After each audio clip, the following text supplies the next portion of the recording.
নমস্কার। আজকে সানডেতে একটু বাটার, অল্প মশলা আর প্রচুর ভালোবাসা নিয়ে জিভে জল আনা পাওভাজি রেসিপি নিয়ে চলে এলাম।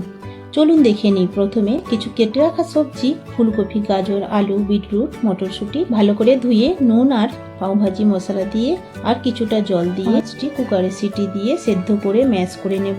ওদিকে একটি বাটিতে কিছুক্ষণ জলে ভেজানো কাশ্মীরি লঙ্কা সাথে দুটো রসুন দিয়ে পিষে নেব।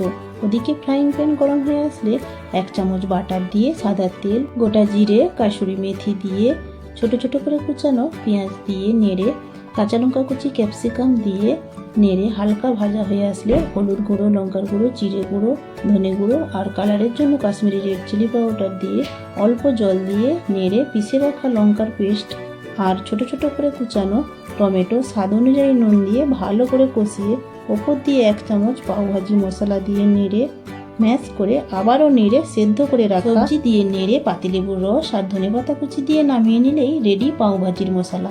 ওদিকে আবারও একটি ফ্রাইং প্যান গরম হয়ে আসলে একটু বাটার, অল্প পাওভাজি মশলা আর ধনেপাতা কুচি দিয়ে পাও অর্ধেক করে কেটে ভেজে নিলেই রেডি পাও। বিকেলের নাস্তায় এই গরম পাওভাজি লেবু আর কুচানো পেঁয়াজের সাথে খেতে দারুণ লাগবে। আপনারা বাড়িতে বানাবেন আর কমেন্ট করে জানাতে ভুলবেন না কিন্তু। ভিডিওটি যদি ভালো লেগে থাকে লাইক, কমেন্ট, শেয়ার করে ফলো দিয়ে পাশে থাকবেন। ধন্যবাদ।